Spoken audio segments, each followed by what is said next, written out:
I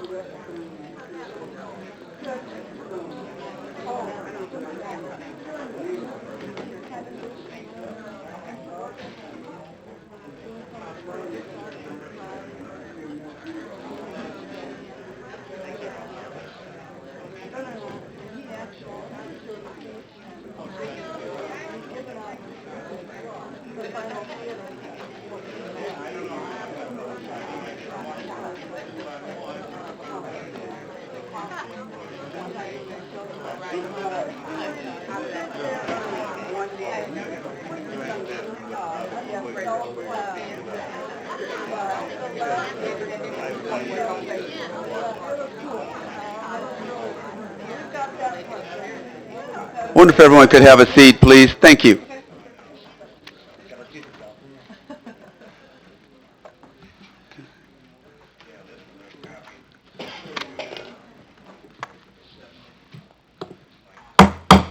We're going to go ahead and call the meeting of the Bloomington City Council to order. Will everyone stand for the Pledge of Allegiance, and please remain standing for a moment of silence. Thank you. I pledge allegiance to the flag of the United States of America and to the republic for which it stands, one nation, under God, indivisible, with liberty and justice for all.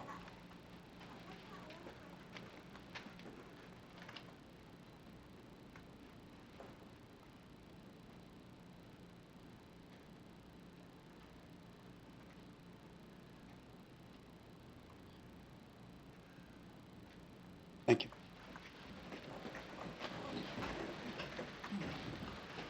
Madam Clerk, would you please call the roll? Councilmember Mathey, Councilmember Bolin, Here. Councilmember Mwambwe, Here. Councilmember Emig, Present. Councilmember Painter, Here. Councilmember Carrillo, Here. Councilmember Black, Here. Councilmember Crable, Here. Councilmember Bray, Here. Mayor Renner. Here. Thank you very much. At this point, we're going to start with our recognitions and proclamations. And the first is a proclamation recognizing the 100th anniversary of the National Easter Seals Organization, as well as that, of course, of Easter Seals Central Illinois. And I believe Kathy Olson is here to receive the proclamation. If you'd come forward. I have some Easter Seals family and staff with me as well. Anybody who wants to come forward, it's your city hall. Come on forward.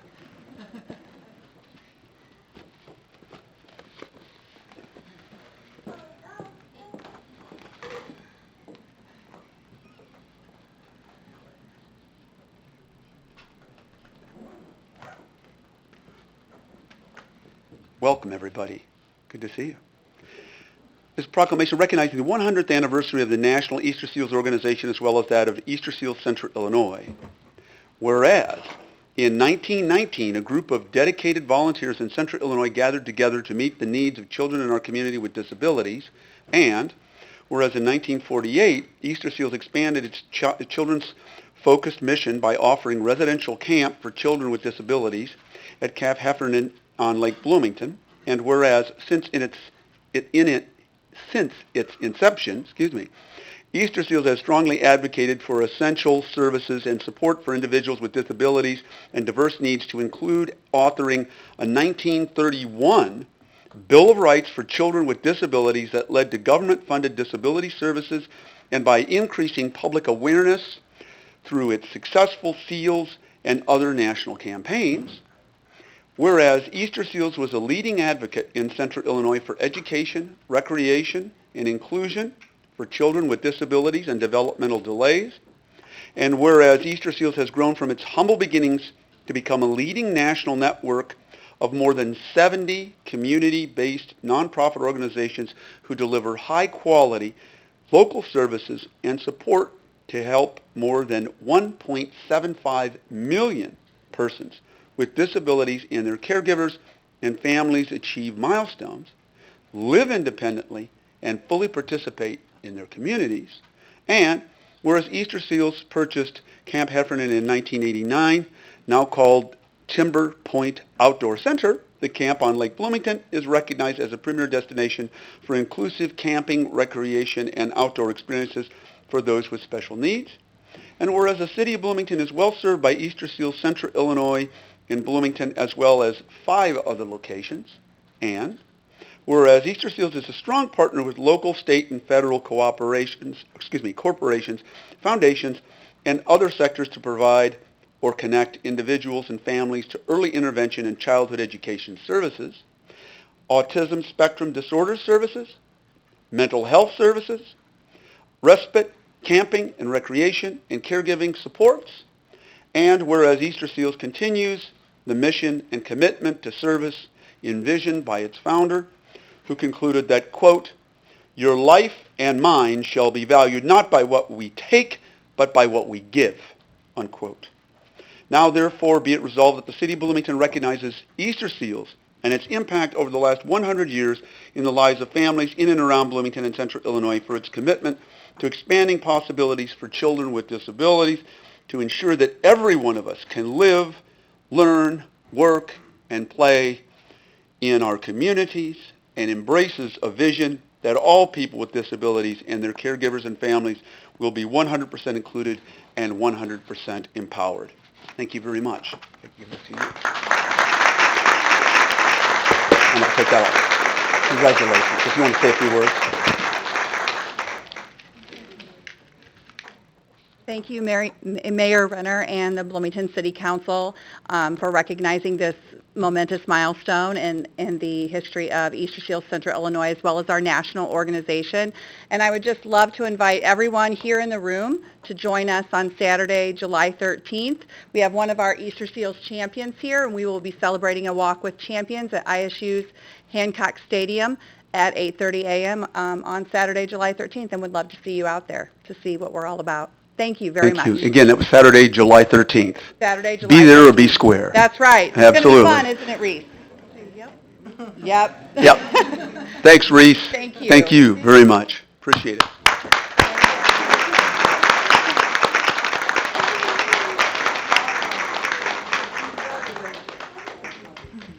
Next is a proclamation celebrating Juneteenth in the city of Bloomington.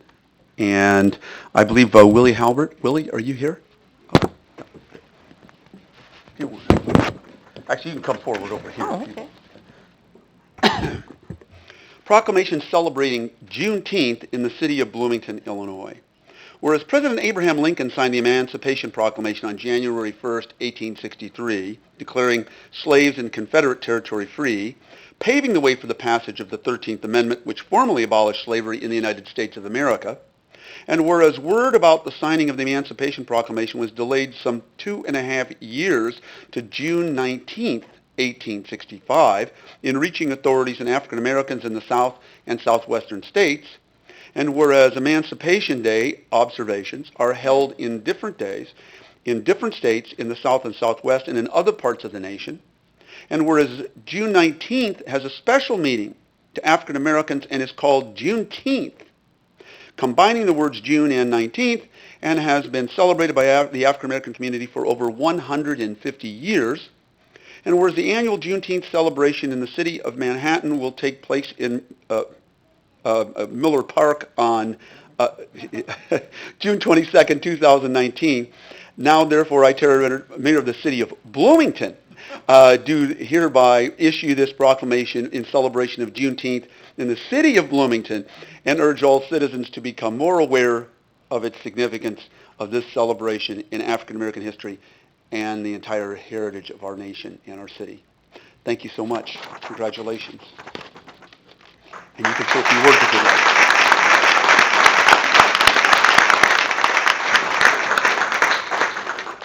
We want to thank the City of Bloomington, to the mayor, and to all the members of the council, and to the community of Bloomington Normal. We want to invite you to the celebration that will be held on Saturday, June the 22nd from 11:30 to 4:30, and it'll be held in Miller Park. I do want to share that we have people coming from all over Illinois and to really Kansas, many states that will be coming to celebrate in song, dance, speeches, African American art. We want the entire community to come out and celebrate with us. They took a time that would be shocking if you found out that 2.5 years you could have been free, and all of a sudden to find out that you were free. They took that experience instead of reflecting negatively on it, they made it a celebration of heritage and of joy. And we started this here in Bloomington Normal area back in 1993, and somehow it kind of fell off the map. Well, the McLean County Historical Society, Bloomington Normal Black History Project, brought it back to life this year, and it is our hope and our desire that this will not ever again die off. I prepared packets for each of you to review. We're hoping that you will consider, this year the community have donated and made large amount of donations financially to ensure that this would take place. But we're hoping for the next few years, we want to keep it going for 2020 and especially 2021 because it will actually be on June 19th. So if you will consider, we're at the pavilion, right now we're at Miller Park, but if it rains, we might be in a little trouble. But we're hoping that you will allow us to have the pavilion and would make that $1,000 going towards that, and to waive the fee. I think we had talked about that, so we can at least hold that date and it would not be taken by someone else. So with that, we thank you for your consideration, and we hope to see you all out there. Thank you. Thank you all. Appreciate it.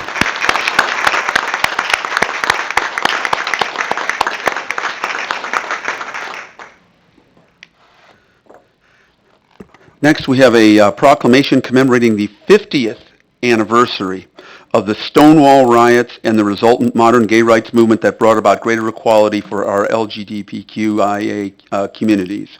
And I believe David Bentland. David, are you here? Oh, there you are. Okay. Good to see you. Thanks. A proclamation commemorating the 50th anniversary of the Stonewall riots and the resultant modern gay rights movement that has brought greater equality for LGBTQIA communities. Whereas June is recognized as LGBTQIA Pride Month across the United States and around the world, whereas this year's observance coincides with the 50th anniversary of the Stonewall Uprising, which is considered to be the beginning of the modern gay rights movement, and whereas local members of the LGBTQIA community for decades have been working tirelessly to advocate for equitable laws, including the 2002 Bloomington Human Rights Ordinance that offered protections to members of our community. We led the Midwest in the country, by the way, just as an editorial comment.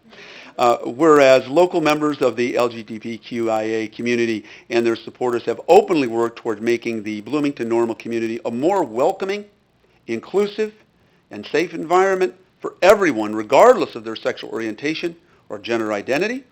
And whereas this work has enabled members of the local, this is stuck here, sorry, excuse me. I'll pull it back for you. Excuse me. Whereas this work has enabled members of the local LGBTQIA community to live openly in Bloomington Normal as their authentic selves, therefore I, Mayor Terry Renner, Mayor of the City of Bloomington, issue this proclamation to commemorate the 50th anniversary of the Stonewall riots and the resultant modern gay rights movement that has brought about greater equality for the LGBTQIA communities. I congratulate the Prairie Pride Coalition and the local LGBTQIA community for its efforts and encourage all of us to support the work that has made our community a better place to live for all. Thank you so much. Congratulations.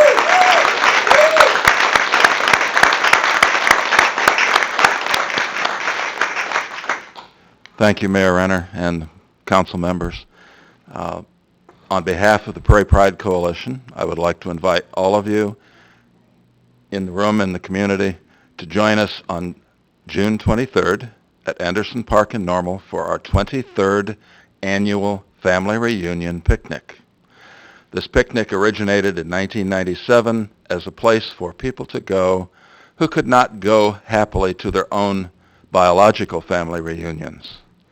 We would also like to invite you to the big celebration later on in the end of July that will be in downtown Bloomington as well, just like last year, where we had over 1,000 people there, and the policeman I talked to said it was one of the best behaved crowds he'd ever worked. Thank you. Thank you very much. And I would be remiss, David Bentland, David, don't, I just wanted to, this is David Bentland, who has been a trooper a long time, over 20-year veteran. Thank you so much for all you've done, David, for our community.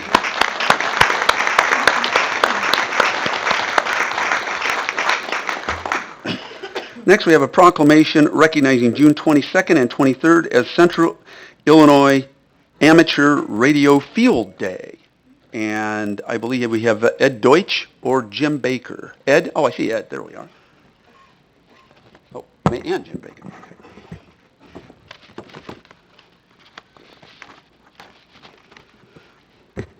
Recognition Central Illinois Amateur Radio Field Day, June 22nd and 23rd. Whereas amateur radio operators are celebrating over a century of the miracle of the human voice broadcast over the airwaves. And whereas amateur radio has continued to provide a bridge between people's societies and countries by creating friendships and the sharing of ideas. And whereas amateur radio operators have also provided countless hours of community services both in emergencies and to local organizations throughout the decades. And whereas these amateur radio services are provided wholly uncompensated. And whereas the state also recognizes the services amateur radio's people have provided to many emergency response organizations, including the Red Cross of the Heartland and McLean County Emergency Management Association. And whereas these same individuals have further demonstrated their value in public assistance by providing free radio communications for local parades, bike-a-thons, walk-a-thons, fairs, and other charitable public events. And whereas the state of Illinois recognizes and appreciates the diligence of these hams, who also serve as weather spotters in the Skywarn program of the U.S. Government Weather Bureau, and whereas amateur radio once again proved its undisputed relevance in the modern world in 2018 by providing emergency communication when other systems failed in the devastation of Hurricanes Michael and Florence in the United States and continuing flooding in many states.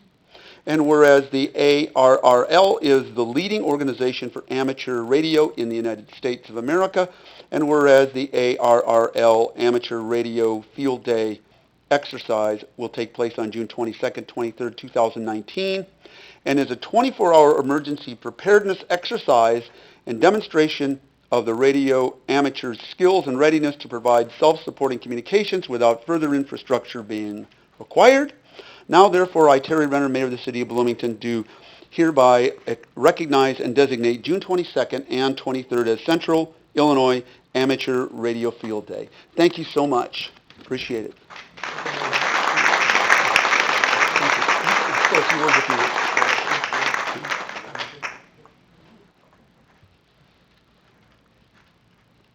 On behalf of the Central Illinois Radio Club of Bloomington, I would like to thank Mayor Renner, City Manager Gleason, and the members of the City Council for your proclamation declaring Ham Radio Month. The significance of this is ham radio, or amateur radio, has played a great part in emergency communications during major disasters such as 9/11 when all communications were disrupted. After Katrina that hit our southern coast, especially hard hit was New Orleans, wildfires in the west, and during many tornadoes and floods. The American Red Cross and the ARRL provided radios and operators for remote villages after Hurricane Maria devastated Puerto Rico. The American Radio Relay League is the largest membership association of amateur radio enthusiasts in the United States, representing over 170,000 members. Each June, the league sponsors an event called Field Day. The main purpose of Field Day is to practice setting up and operating in the event of an emergency. An estimated 40,000 people in the U.S. and Canada will participate. It is also a contest to make as many contacts as possible in a 24-hour period. The Central Illinois Radio Club will be setting up and operating during this event. The public is invited to come out and see how we set up and operate in the event of an emergency situation. Central Illinois Radio Club will be setting up at the Old Town Township Hall, north of Downs. That's just off from Cheney Grove Road, about 3 miles east of Tawanda Barnes. All of you on the City Council are invited to come out and check out what we do, as well as general public as well. and to see how we set up and operate and communicate with the rest of the country. And we also get an extra bonus for elected officials that come out and sign in our book. Thank you all very much. Thank you. Appreciate it. We also have some maps on the location where field day will be held and directions, and I'll leave them out there on the desk outside here. Thank you, Ed. Appreciate it. Thanks.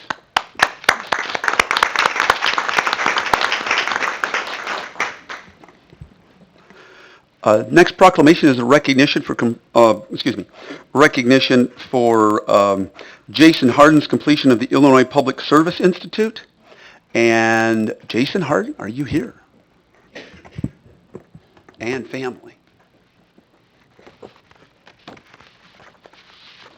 And Public Works Director.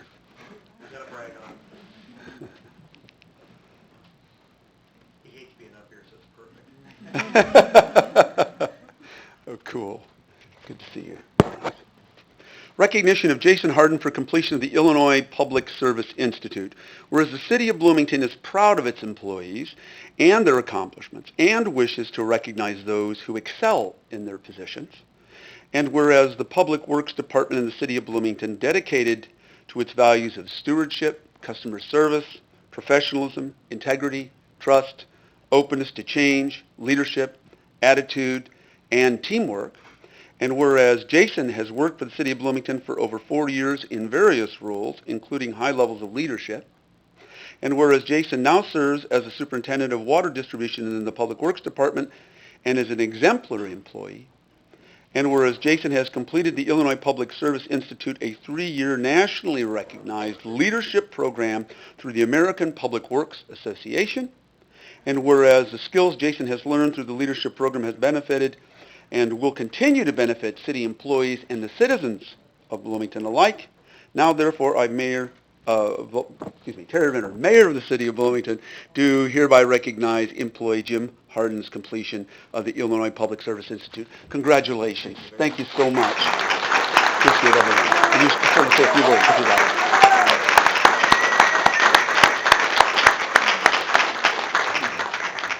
Thank you, Mayor Renner and City Council and Jim for affording me the opportunity to go to this training. I just want to say that all the training you receive wouldn't be useful if you didn't have the people and your employees to accept it and willing to change. So our Public Works Department has a great set of employees and just really want to give them credit for accepting the new ideas that I bring back from this training. So thank you. Thank you very much.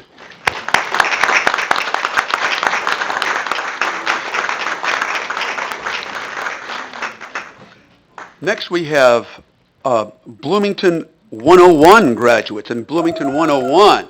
I see quite a few of you here, and I know that some of you, as I see from my list, are not going to be able to be here, but I will go ahead and read your names anyway. And these are in alphabetical order, so they're in no particular order, and I do apologize in advance. I know I have read your names before, and I know in a couple cases I have butchered them in the past, so I apologize in advance for that, and please correct me as you come to the microphone if I mispronounce your name. If you're not here to hear me mispronounce your name, that's okay. Okay.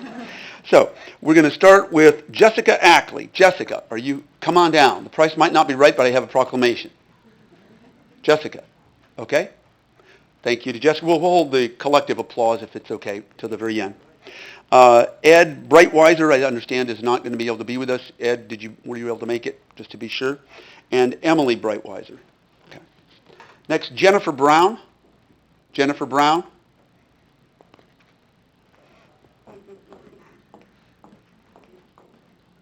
Thank you very much. Thank you. Appreciate that. Appreciate your participation. Thanks. Next is Brittany Burton.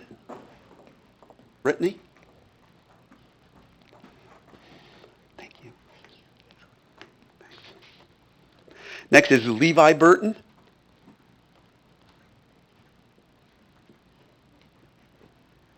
Good to see you.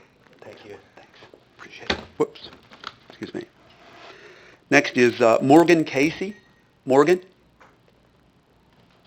Going once, going twice. Okay, Morgan. All right. Next, Dan Cochran. Dan.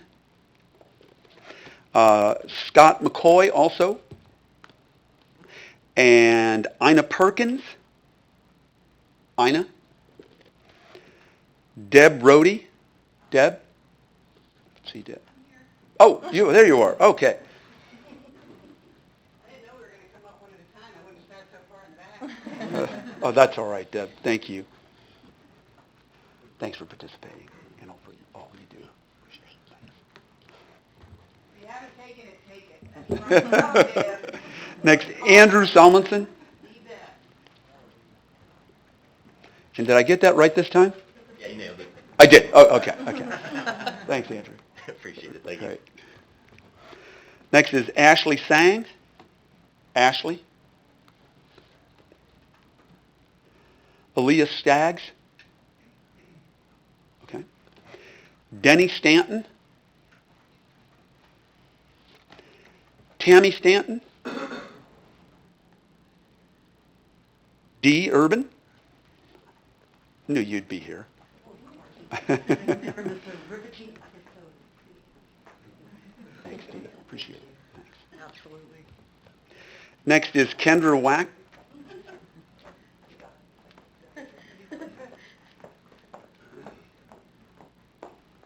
Thanks, Kendra. Oh, right. Oh, okay. I still didn't get that one right. Sorry. You did give me a mnemonic to pronounce it correctly, and bad mayor. Okay. Mike Nash.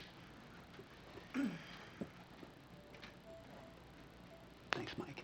Appreciate it. Thank you. Thanks. And if we could have a round of applause for all of our Bloomington 101 participants.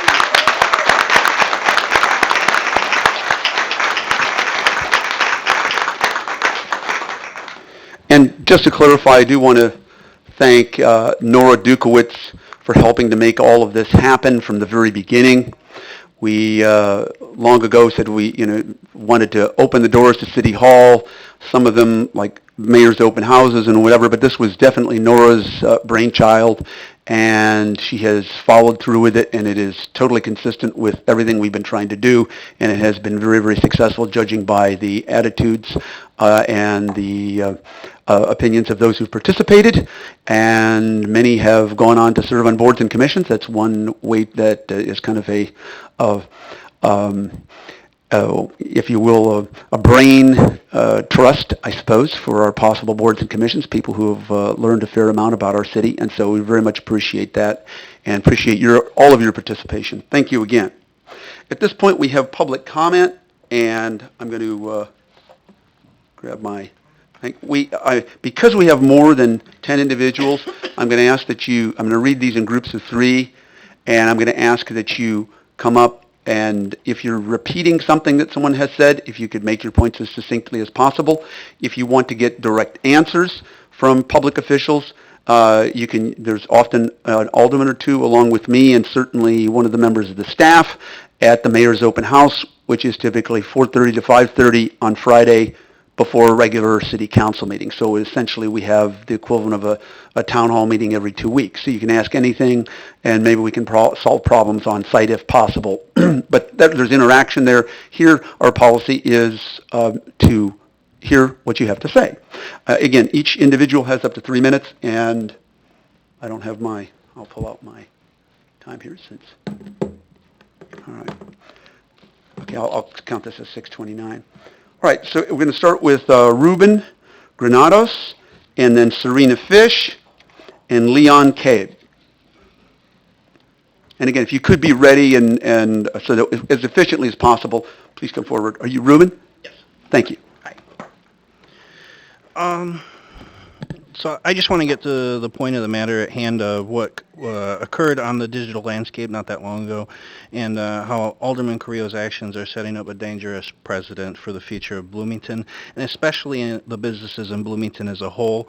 For those who are unaware, Alderman Carrillo took it upon herself to begin an online harassment campaign against a freshly announced new business venture in the downtown Bloomington area, which lies in her ward. The question at hand was the appropriateness of the business name. The establishment, formerly known as the Gypsy Room, received a wonderful write-up on the Bloomington Normal Restaurant Scene Facebook page.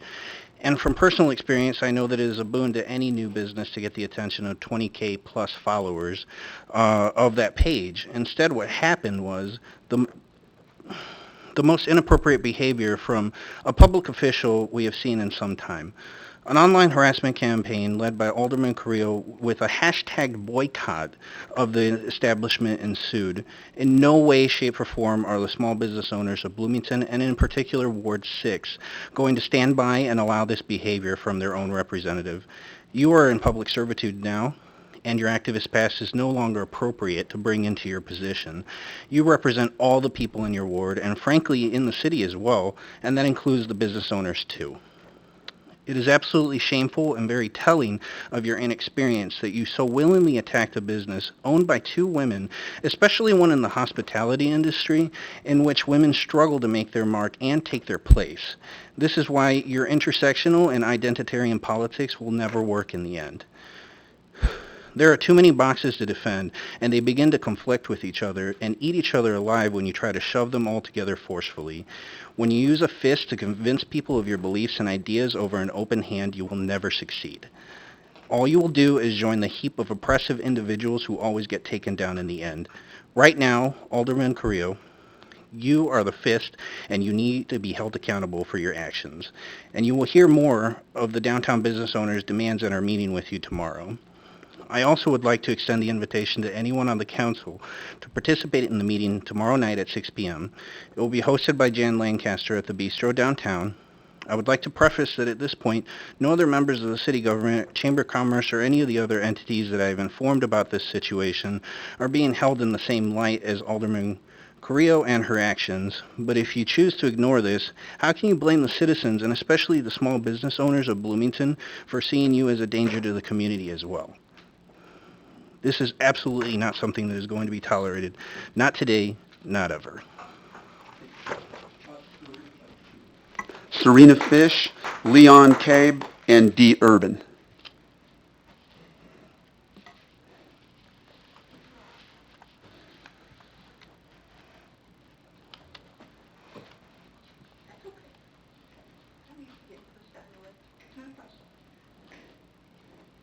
Hi. It's me again. On a positive note, I'd like to recognize Chief Wheeler, who's leaving us soon. One of the last accomplishments was the last open shooting murder for 2018. They found who it was, and that has now been, closed until, something could happen, but they did find the people that did it. I'm sure it's closure for Trevon's mother, who is also very active, but I want to give the police department and Police Chief Wheeler a lot of kudos. It's not easy being police, but they do the job, and I think here in Bloomington they do a very good job of it. Talking also about the police, on Wednesday at 6 o'clock is the PSCRB quarterly meeting, and we have been asked by City Manager, Chief Wheeler, the Mayor, and we were recommended to help the City Manager in his selection process of a new police chief. We welcome anyone that wants to come there and wants to come there to help, who wants to come there and be included in the decision. We do not need some of the things that have been going on this last few weeks. We need help. And we need everyone to have a voice. And he had asked City Manager Chief Wheeler and Mr. Taylor, the president of our board, to come with 3 words. And those 3 words are, what do you want to see? What's important to you in that choice going forward?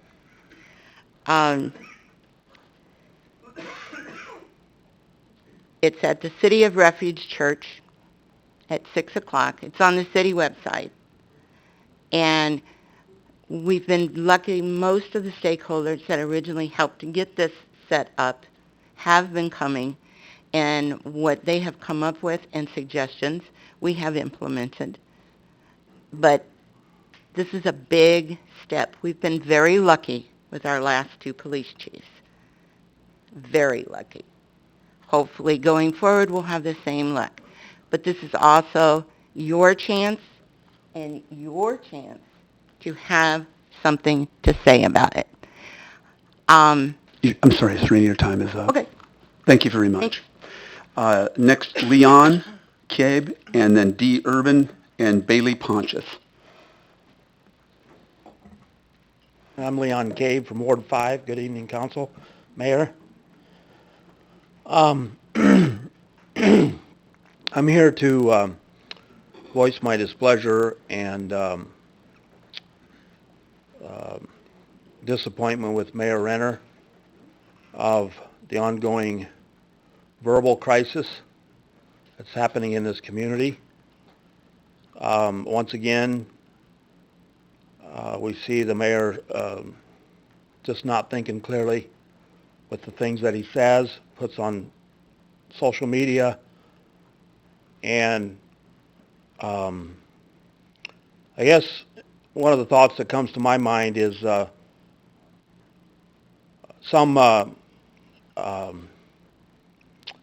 quite hyperventilating people from the left or center left all across the nation continually to just get really frustrated with our President Trump, with the things that he tweets and talks about, and like it's so brainless.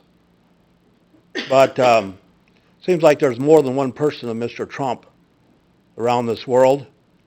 Unfortunately, I think we have one in the community, Mayor Renner. I also want to say that what causes me, I guess, the great displeasure, there's a wise saying. Someone wrote, "Consider what a great forest is set on fire by a small spark. The tongue also is a fire, a world of evil among the parts of the body. No human being can tame the tongue. It is a restless evil, full of deadly poison." And it seems like, I'm guilty of it at times too, of misspeaking, but when you have a mayor position or a leadership position, it's got to come with accountability. And I guess I would ask the council here, it really doesn't matter here what we say, Mr. Mayor, but I'm sure if this council comes to an executive commission or executive order and tries to censor it again, sparks will fly. And I would even encourage the council to do that, because very distasteful what you spoke of for a high position like Clarence Thomas. Thank you. Okay, D. Urban, Barley Pontius, and Angie Britch.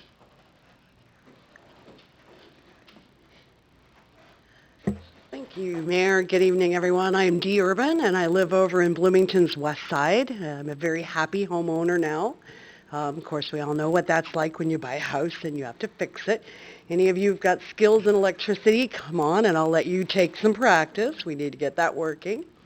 Needless to say, my heart tonight wants to reach out and say to Nora Duckowitz and all of the staff from the City of Bloomington that put together the Bloomington 101 for us. 10 very great weeks of my life. I learned more about this city than I could have possibly imagined. I came away from Bloomington 101 with a fresh new attitude about my community and the people that I seek to serve. What you might not know is I'm actually on the board for the West Bloomington Revitalization Project, commonly known as WBRP. So I'm already doing that wonderful thing called serving on a board. And what I would like to make sure you're aware of is that our West Fest, which is a big celebration of the West Side, is coming up very soon on June 29th. And certainly like to personally invite all of you and city staff to come out and join us. See what West Side is about and why we put our hearts into the West Side community, why we enjoy our lives. So absolutely invite you all all to come and join us. Probably get you a little free something while you're there, and as well as the community at a whole. So come and give us a shout, come and say hello to us, and see what we're all about. And then you can check out the tool library while you're there, where I volunteer 2 hours a week for my community. So thank you so much for Bloomington 101, for the opportunity to serve, and I appreciate everything that you guys do as well, because it's not easy to sit in your position. And that's all I had. Thanks. Thank you very much.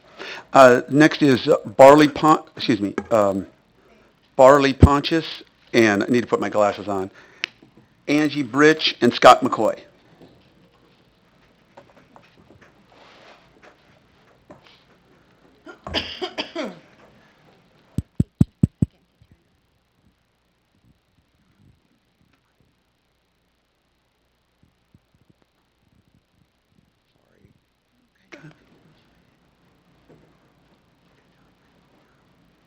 Hi, my name is Bailey.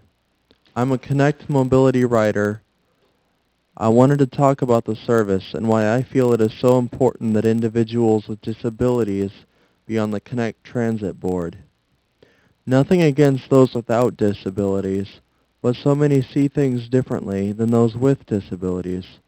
Have you ever boarded a bus in a wheelchair? Have you been to one of the bus stops where the stop isn't at the end of the street? To load, you are to go from the sidewalk, through the grass, to the street. I'm a paraplegic who has to use the wheelchair permanently. What do you think would happen if I tried to board one of those buses like that on the fixed routes? I'd crash trying to get off the curb. With so few accessible stops, I can't take a chance on riding a fixed route bus. I rely on Connect Mobility. Due to my being in a rehab facility for up to 2 years for physical and occupational therapy, my SSI, which is my only income, has dropped to $30 a month. A bus pass is $65 a month. I'm sure you can do that math. I don't have enough income to even afford a bus pass. If it weren't for my mom and dad and help from friends and family, I wouldn't be able to do it. I don't want to have to rely on their help. I shouldn't have to. This is public transportation we're talking about.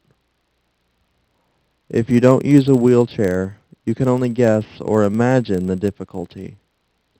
Someone in a wheelchair, someone with other disabilities, needs to be a voice on the board. Again, nothing against those who are able-bodied, but I want someone with disabilities to be the one to speak for those of us with disabilities. They know the struggle, and believe me, the struggle is real. About raising the price of a bus pass, please don't. There are so many who are also only getting $30 a month out of their disability. How do you expect everyone to afford it? I don't know how it is thought the number of riders will increase. I don't know how it is thought that your riders at the lowest income levels will be able to afford a pass. Please help me understand. To best serve the Bloomington Normal community, to best serve those who don't have a vehicle, driver's license, or the ability to walk or ride a bicycle, to serve those in need. Please strongly consider a no fare needed, free public transportation system. Don't take away routes and appoint board members who have disabilities. Thank you. Thank you very much.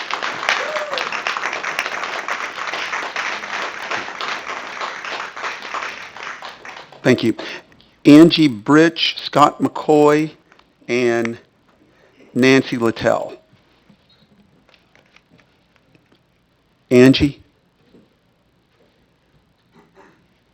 Oh, that's you. Oh, I'm sorry. All right. Okay. Hi, my name is Angie Britch.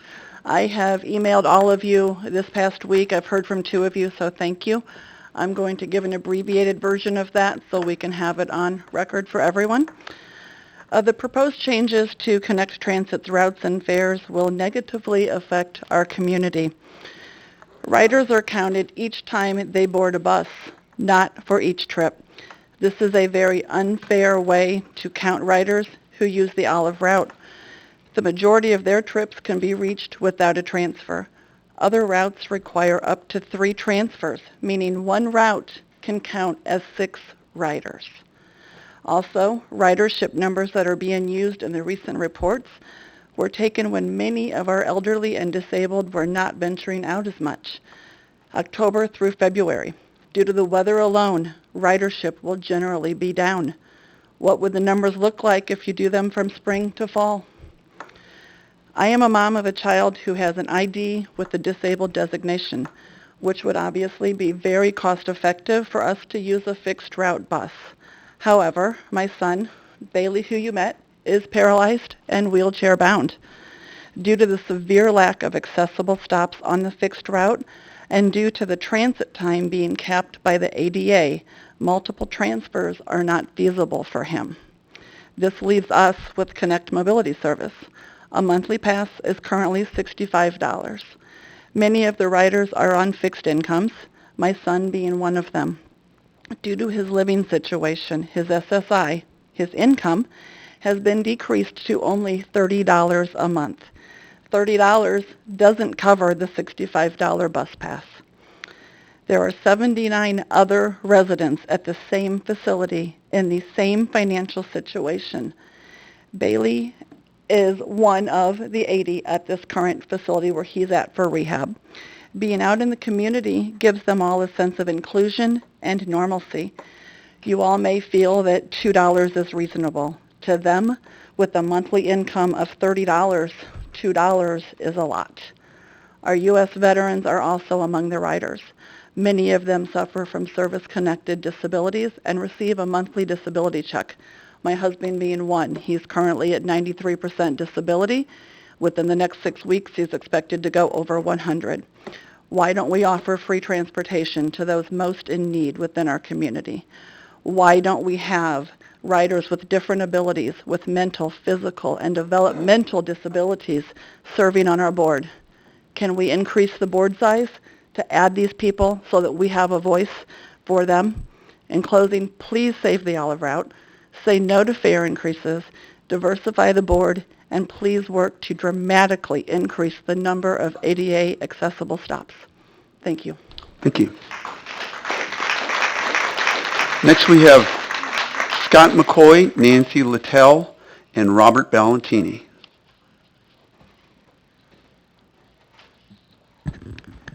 Good evening. My name is Scott McCoy, and I live in Bloomington's Ward 2. I debated and agonized over the past week or so about being here tonight and about being recognized with the Bloomington 101 program. Now, first, I want to say that I enjoyed the program very much. It was a wonderful program. Nora did a great job. And you get to see and do so many things that the public rarely gets to participate in or see. And I encourage anyone to go and take this program if they can sign up. And it's 10 weeks, one night a week, and it's great. As a bonus, I met a lot of great new people, met most of the department heads, and made some new friends. I highly recommend it. However, as we finished up the program a couple weeks ago, the very next day, Mayor Renner made what I found a very insulting and offensive racial comment during his mayoral open house. As a new resident of this community for the past few years, I've been shocked by the derogatory remarks, personal attacks, and general lack of respect coming not only from Mayor Renner, but also from others who sit on the other side of that political table. I simply find this conduct appalling. I don't care who it's from, their political views, or anything else. There's simply no excuse for it from anyone. I was hoping the mayor would retract his comments and apologize, and that didn't happen. I was fully expecting the council to rebuke the mayor's comments at the following council meeting, and that didn't happen either. Even while some on the council publicly threatened to harm a new local business, asking the public to join her in boycotting that business and using what she considered a derogatory term in the business name, she and this council remained obediently silent after the mayor basically said that some people in America don't act like their own race. I found this comment disgraceful. And as a new resident of Bloomington, I'm embarrassed beyond words. The mayor blames others for his own words. The council remains silent, and even the Not in Our Town group's lack of any type of action shows that they fully support this type of sickening racism in our town. However, I don't.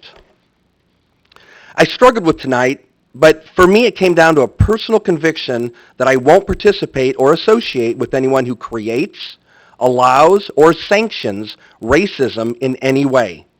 Therefore, I respectfully refuse to accept my Bloomington 101 certificate from the mayor tonight.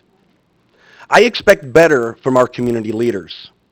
I can only speak for myself, but I believe there are a lot of others who expect better from all of you as well. Bloomington is now my home. I want to be proud of Bloomington. I hope all of you do too. Thank you.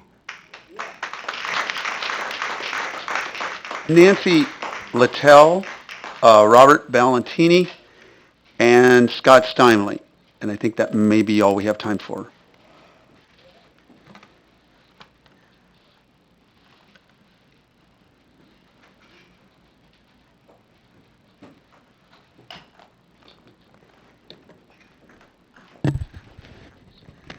Hello, I beg your pardon. My name is Nancy Littell.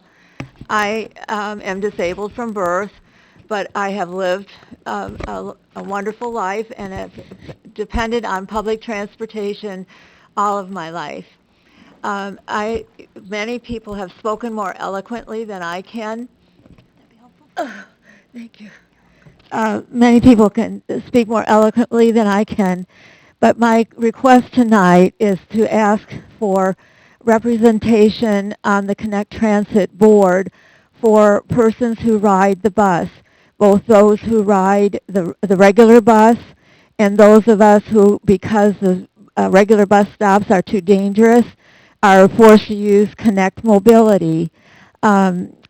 We are very, very grateful for the opportunity to have Connect Mobility. I'm extremely grateful for the expanded hours for Connect Mobility and for the regular bus as well. So you've done some many wonderful things.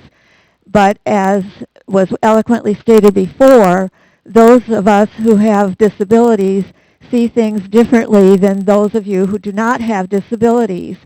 And we would like to be a part of the conversation. We need to know why you make the decisions you do. So one of the things that we've been taught from the beginning of our disabilities is nothing about us without us.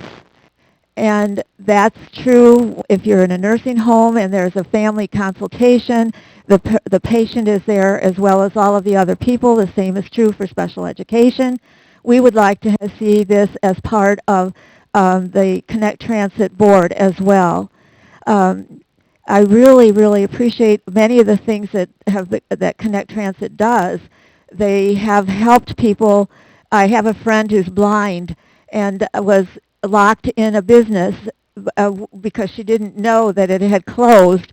And fortunately, she called to Connect to see if they could pick her up 15 minutes early. And they said, oh, they waited for you, but then everything was locked and dark, so they left. Can you get out? And that dispatcher stayed on the line past his quitting time to make sure that she was safe, and the bus driver came back and picked her up again beyond their quitting time. So Connect Transit does some wonderful things. You need to know those things, and you won't know them unless you have someone on the board who can tell you. So please consider having someone who uses Connect Mobility or who uses Connect Transit on your board. Thank you. Thank you. Next we have Robert Ballantini and Scott Steinley.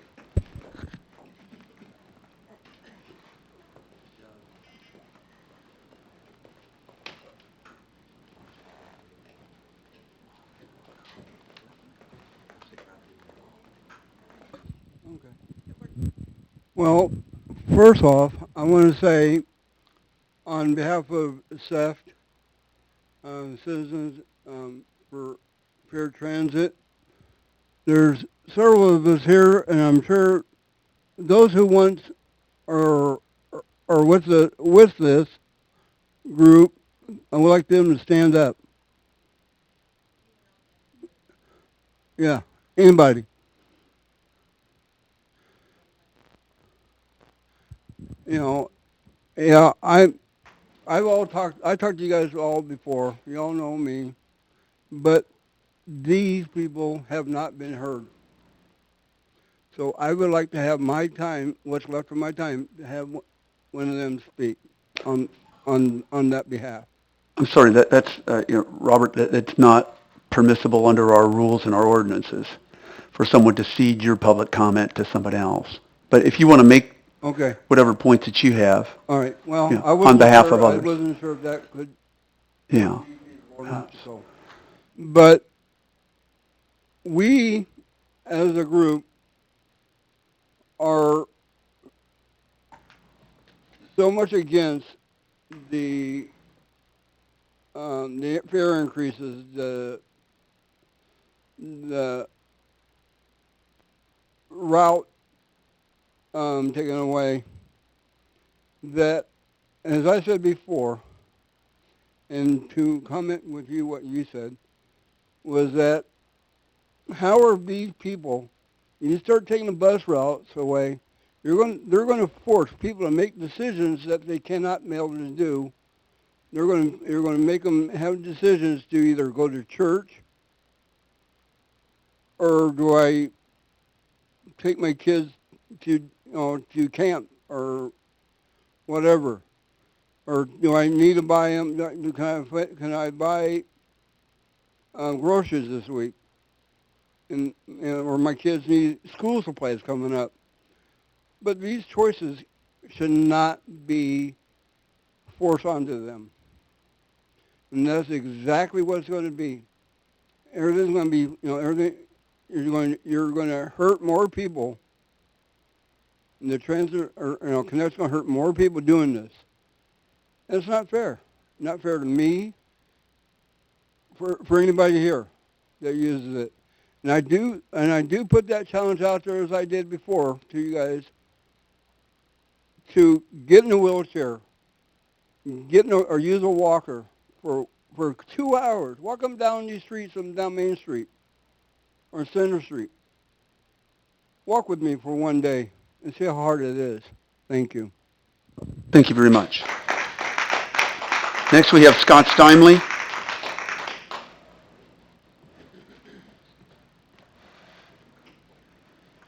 Scott Steimling, Ward 5. I guess what you've heard tonight is the fact that the sidewalks in this town, a lot of them are not ADA accessible. Then that went into effect in 1990. I wonder if a person be 29 years late in paying their property taxes, if their property would still be there. You know good and well it wouldn't.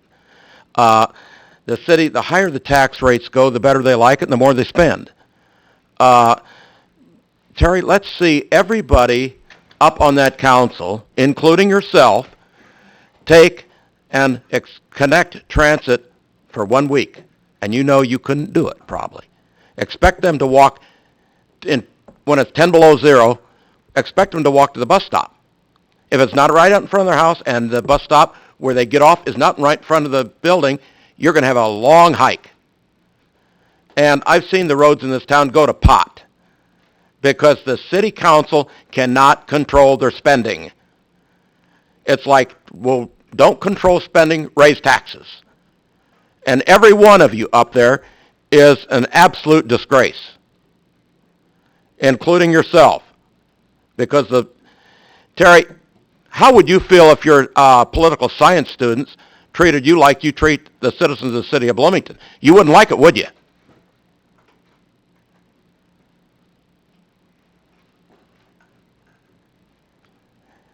You know, with the condition of the roads in this town, and they'll say, we won't control spending, we'll raise taxes.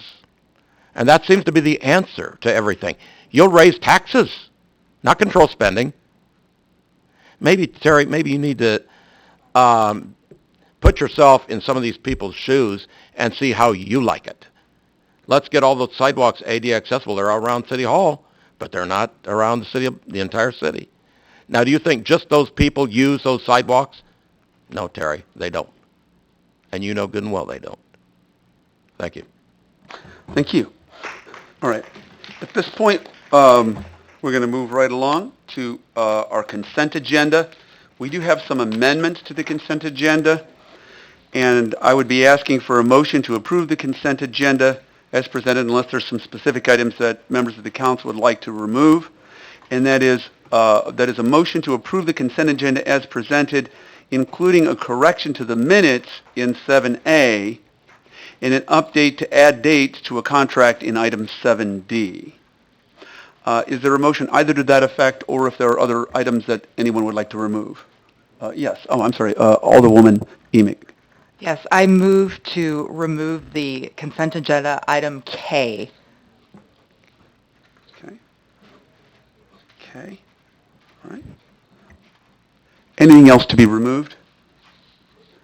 Okay. Could I have a motion then to approve the consent agenda as presented with the exception of item 7K, including a correction of the minutes in 7A and an update to add dates to a contract on item 7D? So moved. Moved by Alderman Craybill. Is there a second? Second. Second by Alderwoman Carrillo. Any further discussion? Oh. You wanted to be seconder-in-chief again? Oh, man. Oh, God, don't start conspiracy theories. Okay. All right. At this point, any further discussion on this? And, Madam, I can do this by vote on the, okay. I guess it's township. I'm educable, it just takes a while. Okay. All right, I think I still have one person. Julie? Yeah, there we go. Okay. The motion carries 8-0. There are no nays to announce, Madam Clerk. We'll move right along to Alderwoman Emig, and you had pulled item 7K. Yes, I need to recuse myself. Oh, okay. All right. As do I, Mayor. Oh, you do too? Okay, sorry. Okay. We'll call you in about an hour. Okay. No, okay. Okay.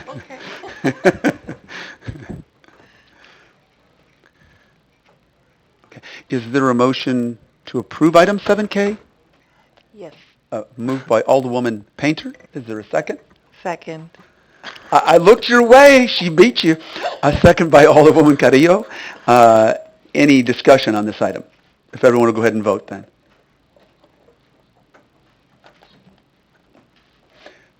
Okay, the motion carries 6-0. There are no nays to announce, Madam Clerk.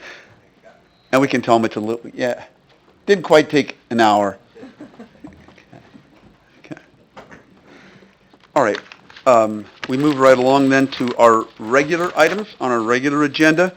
And we have item 8A, and that is a consideration and action to ratify a contract with Labor's Local 362 inspectors as requested by the Human Resources, Community Development, and Police Departments. And as you will probably notice, not just on the council, but of course for the public, items 8A and A, B, and C are quite similar. But I'm going to turn this over to our distinguished Deputy City Manager, who is acting City Manager right now. Thank you, Mayor, and members of council. Actually, the next three items are separate but really related.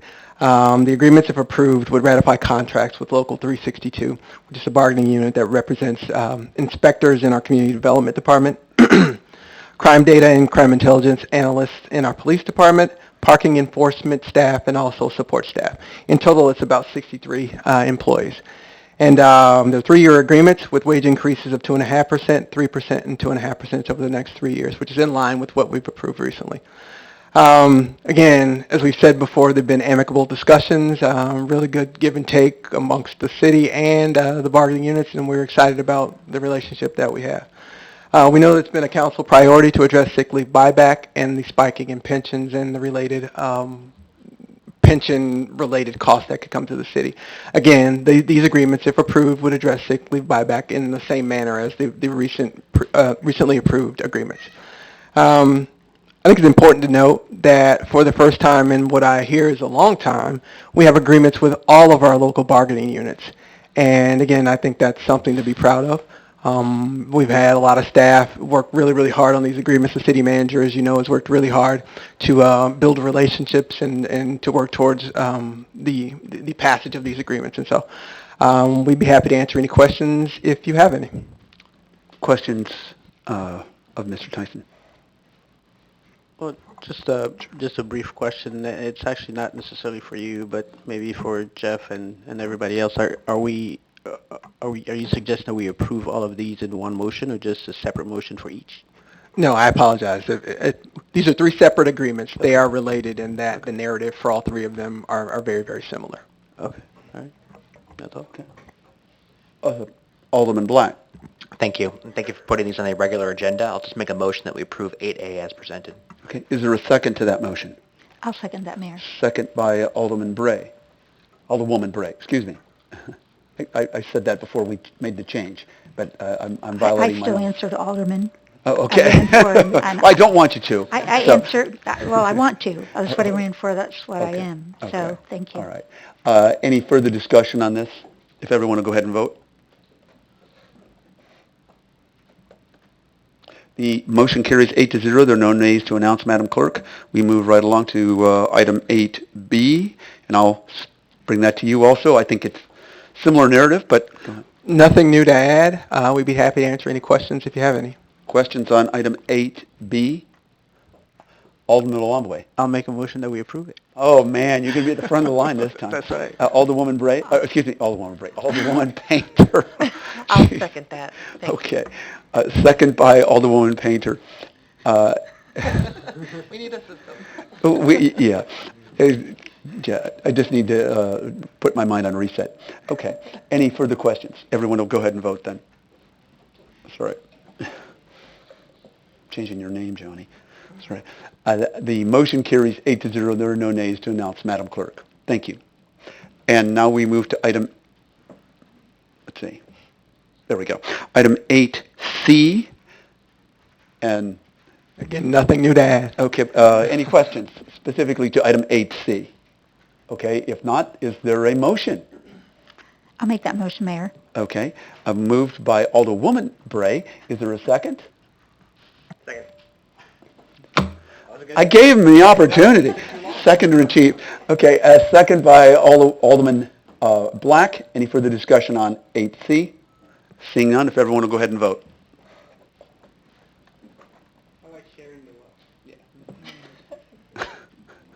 I won't quote you on that. Item 8. Motion carries 8-0. There are no nays to announce, Madam Clerk. Thank you very much. And we move right along, and city manager's comments? Certainly. As is usually the case, you can see the calendar on the screens behind you. And I have a couple items to add, actually. As mentioned earlier by Mrs. Fish, I don't know if she's still here, we want to encourage people to attend the next PSCRB meeting. That's going to be held at 6 p.m. Wednesday, June 12th at the City of Refuge Church, located at 401 East Jefferson here in Bloomington. And again, we're encouraging people to attend the meeting. The city manager has talked a lot about the hire of the next police chief, as have you as a council, and we know that it's important to hear from people as part of that process. And so this will be the first possibility for that, the first of what will be several to gather public input in the police chief hiring process. Second, we've talked earlier about the need to be transparent as it relates to the recently enacted local motor fuel tax and street work as we go forward. We talked about the creation of a website, bloomingtonstreets.com, and that website is actually live as of now, so we wanted to let you know that as well. We did sort of a soft launch just to start to work some of the kinks out if they do exist, but our goal is to have that be a central repository for all things related to street work as we go forward, sidewalk work as we go forward, as funded by those funds. We want people to be able to go there and see what streets are being worked on and just to find information about what's happening as it relates to street repairs. I do also, as happened earlier, want to commend several people as part of putting this website together. Nora Dukowitz was heavily involved in the process of doing this, as was Michael Hill from our Public Works Department, and Craig McBeath from our IS Department. Again, they did the heavy lifting, and as we go forward, it will be our goal to have a central site where people can get information as it relates to road work going forward. Okay. That's it? Thank you very much. First of all, I wanted to point out that we had a steampunk festival in the heart of Bloomington, downtown Bloomington, our cultural historic core. And we had judges, 3 judges, and just like all our council votes tonight, all 3 judges all agreed. And the best of show was a Gatling gun, which was like really, really cool. Didn't really function, of course, but it was really cool. We also had downtown on Saturday the WGLT concert, which was really very well attended, and by special ordinance of the city of Bloomington, the rain remained at bay. The other thing, of course, on Sunday we had was the mural that really is just an incredible job, and I want to thank you, Billy, for your particular work on that, and Joel Bergner, a world-renowned artist who's right here in Bloomington, and Angelique Rocky and others who worked with the youth to make that really an important project. It shows their heart and their soul of that part of our community, and it happens to be in our friendly neighborhood Millennials Ward, Scott Black's ward, but 2 blocks from All-Woman Carrillo's ward, but for all of us, it's a gateway to people coming into our community, and I think that says a lot too for us, going forward. And as a promise that I've made many times to anybody who's asked me, if anybody wants to talk to me directly, one-on-one, about any kind of clarifications of anything I may have said, I'm very happy to meet with you directly, and you can feel free to go ahead and make an appointment, and we can talk about that. That's all I have. Aldermanic comments. Alderman Craybill. I have two things, Mayor. First, I guess I wanted to see if there was an update on the 911 outage, if anyone can address that. It's here. If there had been a determination of the cause of that to make sure it doesn't happen again. Either of the chiefs have anything Either the that chief. you might add? Okay. Hey, Clay, we're getting you one last time here at least. Here.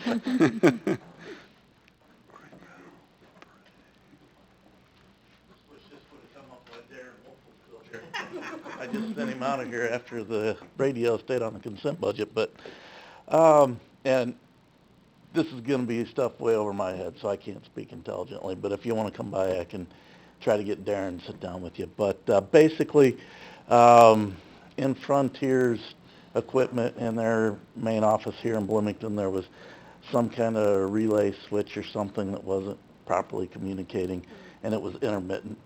So it was a situation in which it would get an error, but then things would be fine. So as you're trying to test and look at it, it made it very hard to diagnose.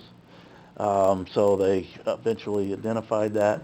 They also tried to check why some fail-safes to go around that switch didn't kick in, and it's probably the intermittent nature of the failure.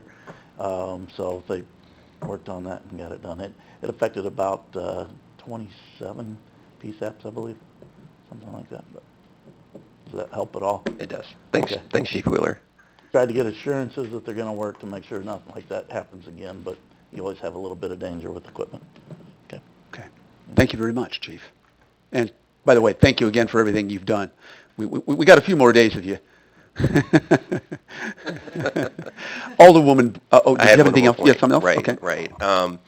So I recently submitted an initiative that will be heard at the June 17th meeting next week.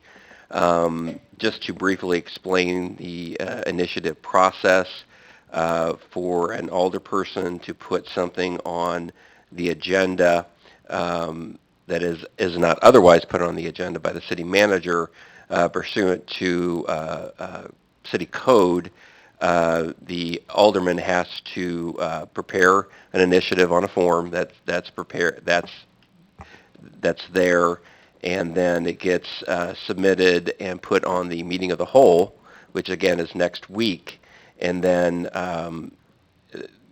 the alderperson that puts it forward has to advocate for that and explain it, and then unless 4 other alderpersons agree with that, or if 4 other persons agree with that, then it goes on the agenda for the next regular meeting. And my initiative has to do with Connect Transit with regard to Section 8 of the intergovernmental agreement and whether the power of this body, as well as normal, to reject their budget and to renegotiate that. And so that is what I have as part of my initiative. Ultimately, my goal of this... Actually, at this point, I think they have to raise a point of order. You're actually going into... You will have an opportunity a week from today to explain why. But so in other words, if anything, I mean, I can talk to my legal counsel. Isn't this the equivalent of what an alderperson would do a week from today? Right, but the committee of the whole, advocate. So in other words, if you is this an inappropriate interpretation if I'm allowing as the presiding officer to allow him to talk about this? Is this the equivalent of what he does next week? Jeff, is there any limitations on aldermanic comments, I guess is another way to put it. This item, an alderman may bring to the council's attention any matter not on the regular or consent agenda, which in his opinion require official consideration, may include announcements and other matters. So, Announcements, yeah. You really shouldn't be making the case.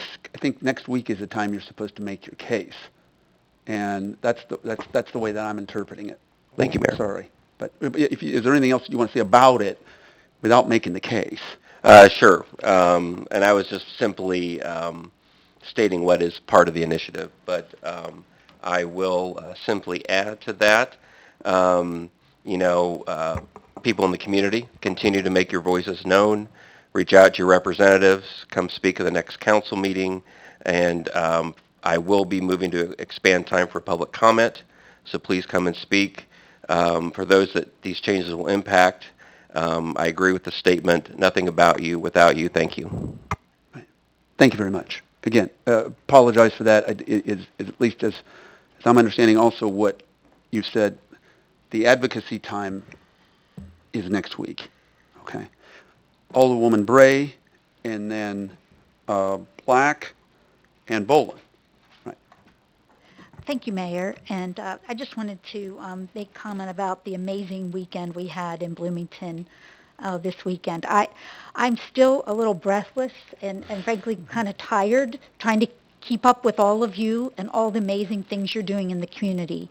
And I appreciate so much all the invitations that are coming. Keep them coming because we have a very engaged council and we're getting out there and we want to meet and hear what you have to say. But it was just so exciting to see others come into the community for the Steampunk Festival, and we had an opportunity to kind of meet and greet folks and launch that on Friday night. And then, as you mentioned, the GLT concert was extraordinary, just great, a lot of talent, a lot of folks were out. And then, gosh, I can't even say finally because there was just so many other things going on. We were celebrating some businesses with some anniversaries going on, and it's a great place to be in Bloomington.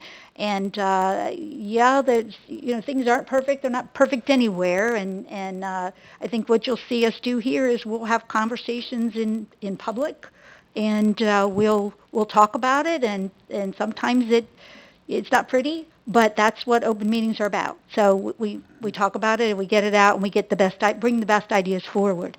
So again, just what an exciting weekend we had, celebrating so much of the talent and really the community we have here in Bloomington. And I encourage folks to just get out and do more because Bloomington offers an awful lot. What you said. Yeah, okay. Alderman Black.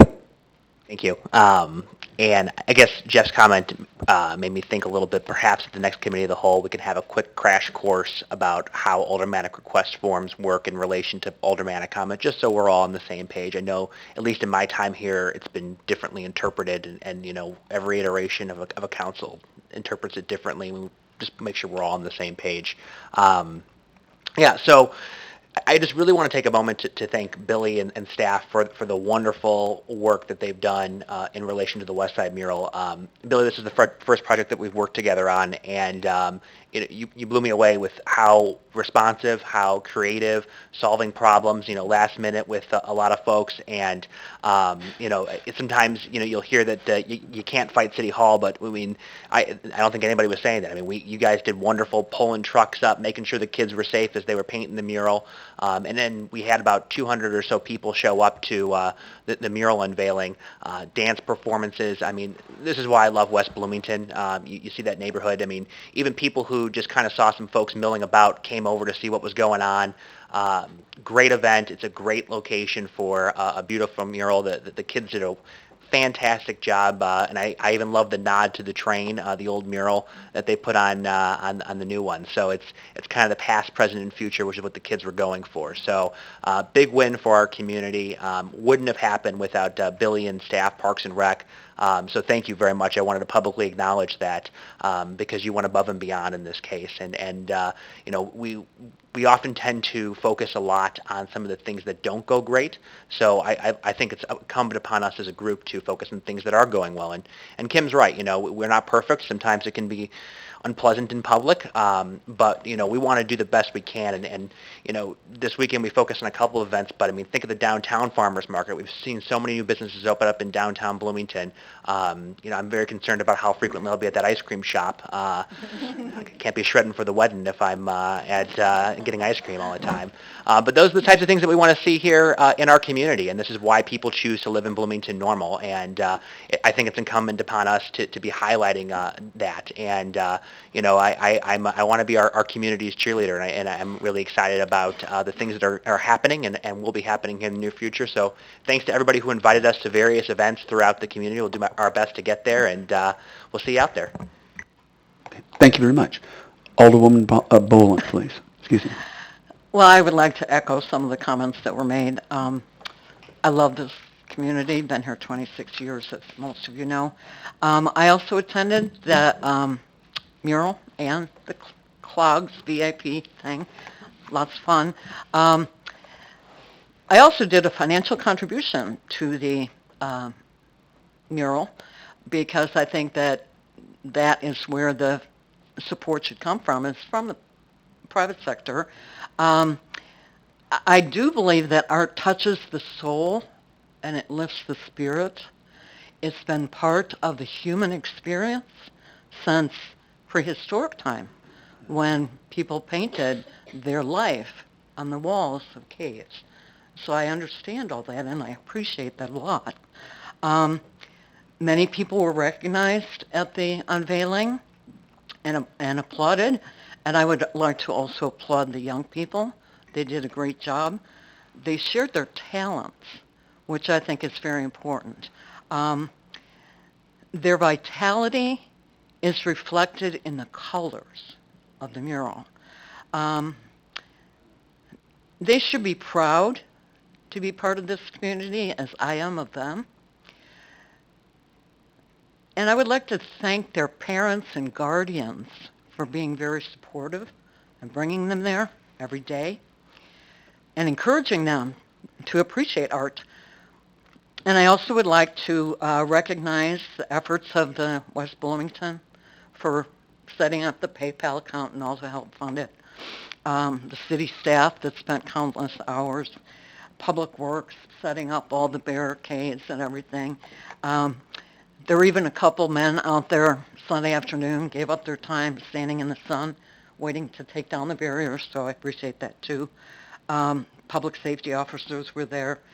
And I also think that we should thank the corporate authority of the city who made this project possible by providing $10,000 for the artists. Because the organizations that were in charge and promised to privately fund this did not follow through on their commitment. Hopefully there are similar art projects in the future that I will financially support. But I hope that those finances are secured before the art is commissioned.